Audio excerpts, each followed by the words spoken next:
শেখ হাসিনার ফিরে আসার ঘোষণাকে স্বাগত জানিয়ে প্রধানমন্ত্রী উপদেষ্টা ডক্টর জাহিদুর রহমান বলেছেন, সরকার শেখ হাসিনার বিচার নিশ্চিত করতে চায়। মঙ্গলবার সচিবালয়ে সাংবাদিকদের তিনি বলেন, মৃত্যুদণ্ডপ্রাপ্ত আসামি শেখ হাসিনাকে দেশে ফিরে আদালতের মাধ্যমে বিচারের মুখোমুখি করতে চায় সরকার। তবে তিনি যদি আদালতে নিজেকে নির্দোষ প্রমাণ করতে পারেন তাহলে খালাস পাবেন। গণমাধ্যমে শেখ হাসিনার বক্তব্য প্রচার বন্ধের বিষয়টি সরকারের নয়, এটা আদালতের এখতিয়ার বলেও উল্লেখ করেন উপদেষ্টা। স্থানীয় সরকার নির্বাচন প্রসঙ্গে তিনি বলেন, কমিশনের রোডম্যাপ অনুযায়ী আগামী অক্টোবর থেকে স্থানীয় সরকার নির্বাচন শুরু হবে। সংবিধান সংস্কার নয়, জুলাই সনদের আলোকে সরকার সংবিধান সংশোধন করতে চায় বলেও জানান ডক্টর জাহেদ।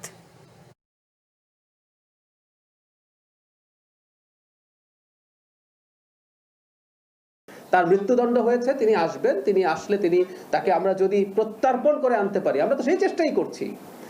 আর উনি আসলে তো আমাদের সাথে দুই পক্ষের যোগাযোগ হয়ে যদি আসে, দ্যাটস ফাইন। উনি যাবেন, উনি মামলা ফেস করবেন। উনি মামলার জন্য আইসিটিতে এখন বিদেশি লয়ার আনারও স্কোপ আছে। পৃথিবীর শ্রেষ্ঠতম লয়ার তিনি আনুন, তিনি তাকে ডিফেন্ড করার চেষ্টা করুন। ওখানে অবজারভার রাখা যায়, ওখানে ভিডিও ক্যামেরা রাখা যায়। এতটাই আধুনিক করা হয়েছে ইন্টারিমের সময় এই আইসিটি আইনকে। সো একেবারে স্বচ্ছ বিচারের মাধ্যমে সব প্রসেস চলবে।